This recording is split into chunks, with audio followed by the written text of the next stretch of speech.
So this is amazing. Apparently, the Democrats decided to place the what do they call it? The transgender equality flag. I didn't even know that such a flag existed.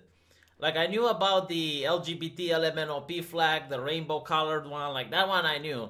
And then they added brown and black to that one. Because you see, like being black is a sexuality now. Don't try to understand it, it's just inclusive. And now they have like this flag, which is the transgender flag. Okay, right. So they decided to put it up there because of the Transvisibility Week. It's like if you're a transgender, it's like when you play Quake and you get like invisibility.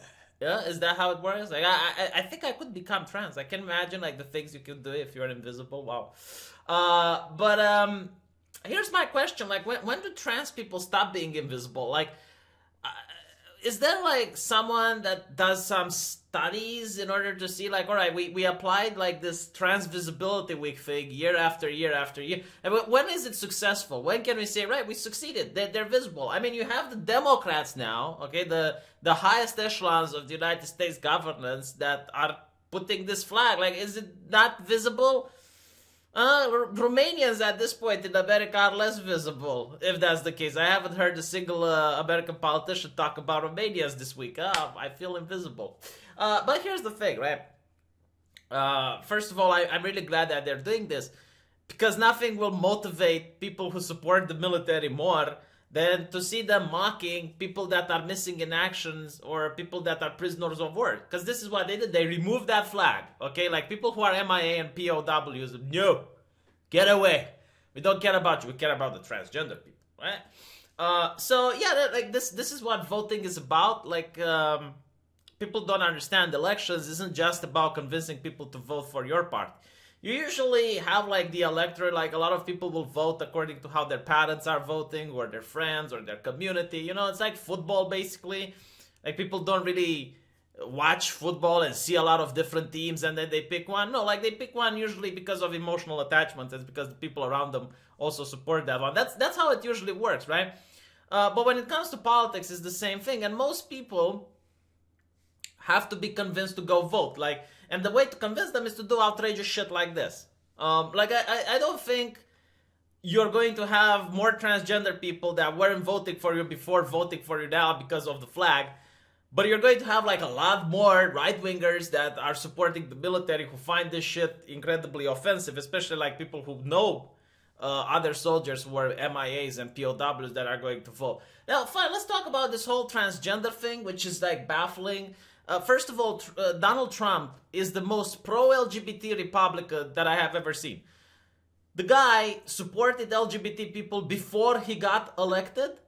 No other Republican did so, and I'm pretty sure he might have lost a couple of votes because of that. He probably lost a couple of, right-wing Christians that were like, he supports the LGBT.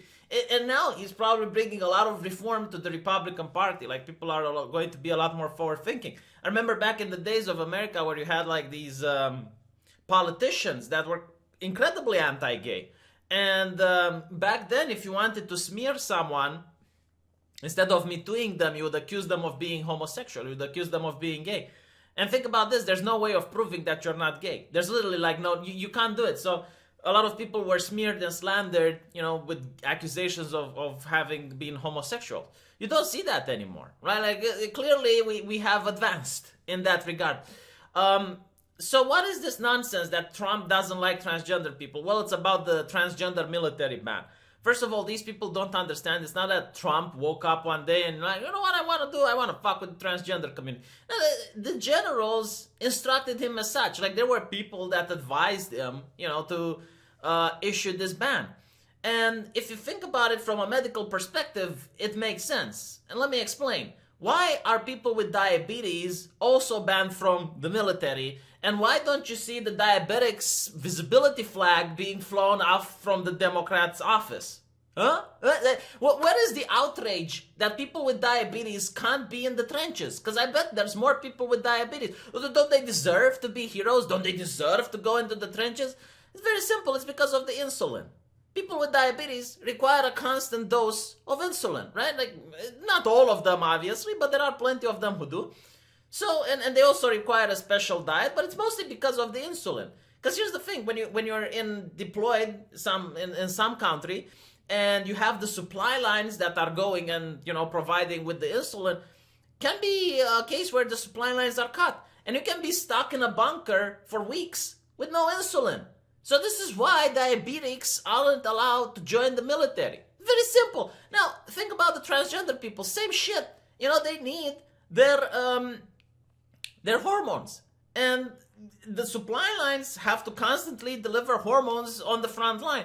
Now maybe this is not because of costs. I don't know how expensive it would be to do this, but again, like if the supply lines get cut, you would be stuck in a pillbox or in a bunker, and you don't get your insulin.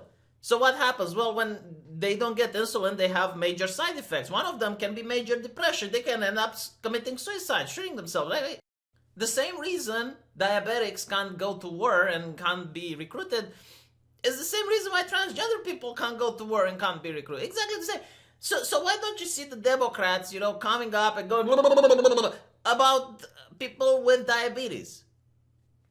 It's so obvious, like they're focused on the cock and pussy. This is the left, the cock and pussy. If it's not with the cock and pussy, they don't give a shit. Right? The reality why they care is virtue signaling. That's it. It's like, oh, we care so much about the transgender people. We want them to go to the front lines and get killed. Okay, that's fine. Absolutely fine. But you're not going to get a lot of votes because of it. Like at this point, I genuinely do not believe a single one cares. And I already explained why.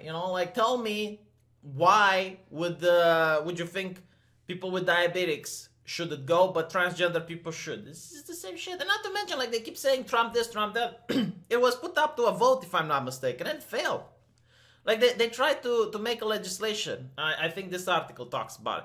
And only 4 Republicans, like only 4, voted to repeal the ban. So no, this is democratic, okay? Like it is 100% democratic. It's not against human rights. It's not against the American Constitution.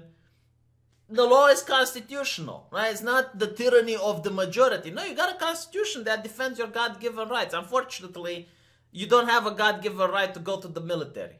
A lot of people don't. A lot of people with different illnesses. I just picked up diabetics because that's what I, came up with. But I think if you have cancer, terminal cancer or something, they might not let you go.